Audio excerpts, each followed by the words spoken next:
Assalamualaikum warahmatullahi wabarakatuh. Kembali ke di Rumput Toki Channel. Ada Honda KC Zone R. Kendalanya bagian belakang bunyi kletak-kletak, terutama bagian di roda.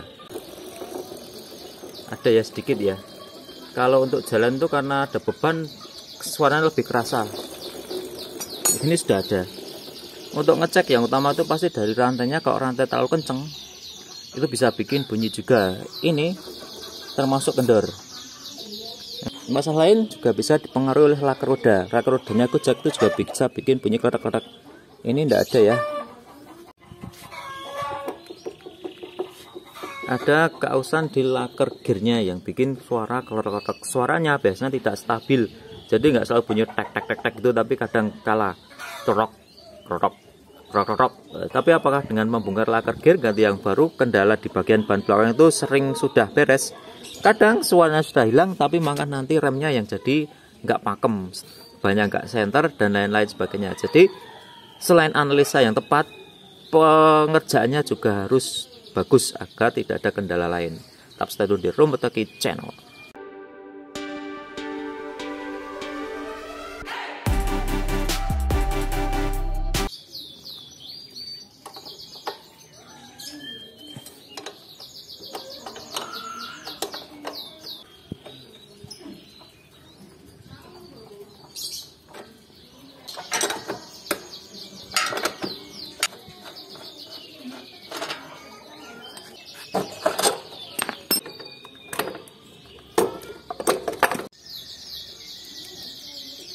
Pantes ya, pasti bunyi karena ini gojeknya sudah nemen.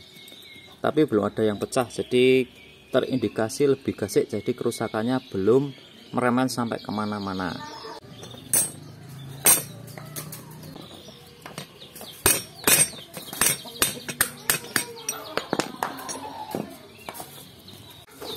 Ukuran lakernya 6004. Lakernya adanya yang biasa, jadi kalau yang biasa harus ditambah dengan grease yang bagus. Ini sudah ada grease-nya ya, tapi alangkah baiknya ditambah.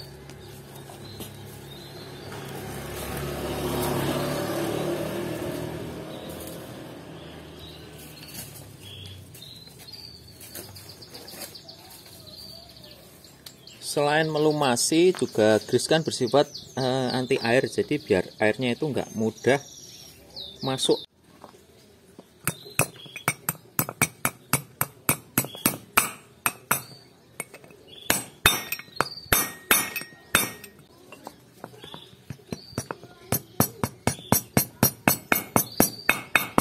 Tentunya kalau cuma ada tutupnya sebelah, maka yang nggak ada tutup dipasang di dalam.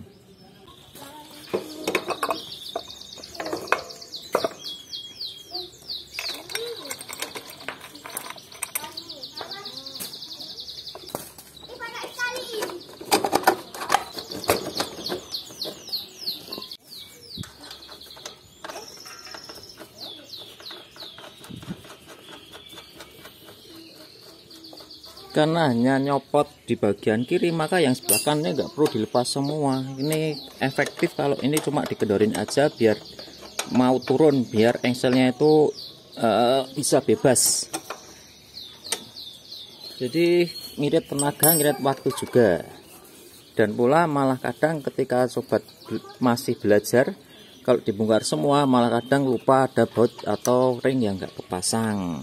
Menyetel rantai, angka baiknya jika murnya ini dipepetkan, belum sampai kencang tapi sudah mepet.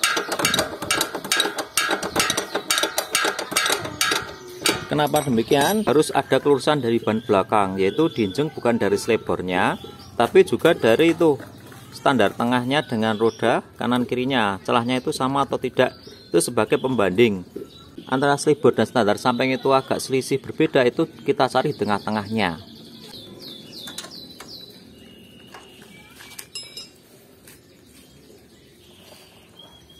Kemudian dicek untuk rantainya. Dikarenakan lakernya diganti jadi kenceng, jadi lebih presisi, rantainya jadi kenceng. Untuk ngendorinya ini harus dikendorkan bareng-bareng. Ini setengah, seperempat tambah seperempat. Sini juga yang sebelah kanan itu juga setengah. seperempat tambah seperempat, kemudian bannya didorong ke depan.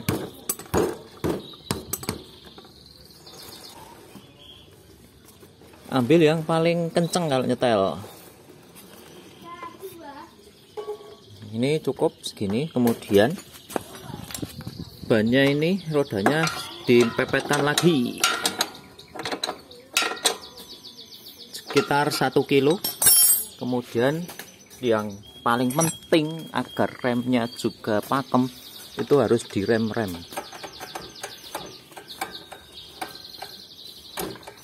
Kalau kurang mantep pakai kaki. Ketika ngencengin ini juga direm biar tambah presisi kampasnya. Nah seperti ini, jadi remnya ini lancar, nggak seret, tapi nanti ketika direm dikit langsung berhenti. Itu pula yang sering kita lakukan untuk motor matic seperti Vario seperti ini. Kalau ganti kampas rem belakang atau bongkar-bongkar itu ngencenginnya jangan didodok sama lantai, tapi harus tetap ditahan remnya, dikencengin mur rodanya agar remnya itu pakem, nggak mentul-mentul. Jangan lupa untuk dicek kembali mur-mur atau baut-bautnya yang lain yang masih atau kendor biar kenceng. Dan yang terakhir paling penting dilumasi. Melumasinya itu adalah di bagian kiri rantai, kemudian di sebelah kanan rantainya. Kenapa nggak di tengah? Karena nanti kalau di tengah dia cepat kering. Kalau di sini nanti masuk ke dalamnya sini dan tinggal di situ olehnya lebih lama, jadi rantai juga lebih awet. Jadi karena berkaitan dengan rem, bagian roda belakang ini menjadi penting adanya untuk penggantian empet pad di roda belakang. Harus tahu cara pengerjaannya agar tidak bermasalah, karena rem hubungannya dengan nyawa. Semoga bermanfaat. Kembali ke channel, mantap.